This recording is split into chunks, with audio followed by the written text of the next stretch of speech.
Assalamualaikum warahmatullahi wabarakatuh. Hai anak-anak hebat.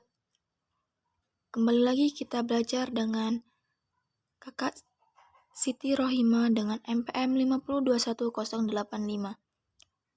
dengan mata kuliah pengembangan pembelajaran IPS di SD dan dosen pengampu Bapak Tio Gusti Satria, Magister Pendidikan.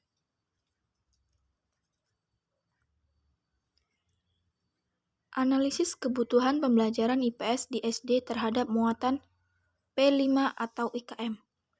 Pembelajaran IPS di SD dengan memperhatikan kebutuhan dan muatan P5 IKM akan memberikan landasan yang kokoh bagi siswa untuk memahami dan berinteraksi dengan dunia sosial dalam perspektif yang luas.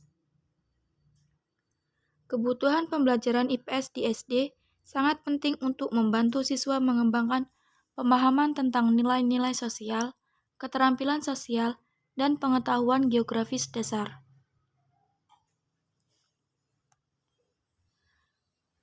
Pentingnya KD dan IPK dalam pembelajaran IPS dan muatan PPK atau K13. Yang pertama, kompetensi dasar atau KD. KD sangat penting dalam memfasilitasi siswa mencapai tujuan pembelajaran. Pengukuran PPK. IPK digunakan dalam pengukuran PPK untuk memastikan bahwa karakter siswa berkembang secara optimal. Selanjutnya, indikator pencapaian kompetensi atau IPK. IPK juga penting sebagai dasar dalam kegiatan pengukuran terhadap pencapaian kompetensi siswa.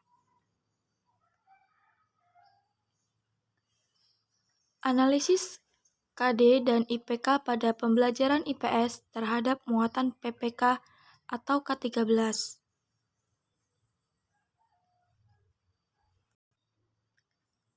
Metode analisis KD dan IPK pada pembelajaran IPS. Yang pertama, identifikasi KD. Pilih standar kompetensi yang relevan dari K13 atau kurikulum 2013 untuk IPS dan identifikasi KD yang terkait. Yang kedua, analisis IPK. Analisis IPK siswa pada setiap KD dengan menggunakan data nilai pada indikator pembelajaran IPS. Yang ketiga, hubungkan KD dan IPK. Hubungkan hasil analisis KD dan IPK untuk mengetahui kelebihan dan kekurangan siswa dalam pembelajaran IPS. Analisis hasil KD dan IPK pada pembelajaran IPS terhadap muatan PPK atau K13. Yang pertama, kompetensi dasar atau KD tinggi. Analisis KD menunjukkan bahwa pembelajaran IPS dapat memperkuat muatan PPK atau K13. Kedua, indikator pencapaian kompetensi atau IPK rendah. Separuh siswa ditelaah masih kurang mendapatkan nilai IPK yang baik, sehingga perlu upaya khusus dalam meningkatkan PPK pada pembelajaran IPS.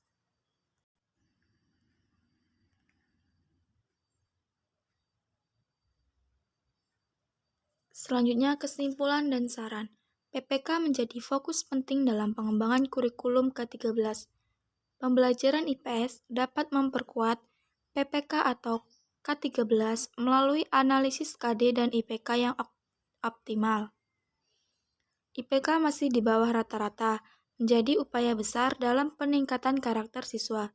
Ketaatan pada kerangka analisis yang telah dirancang menjadi kunci keberhasilan analisis KD dan IPK dalam muatan PPK atau K13.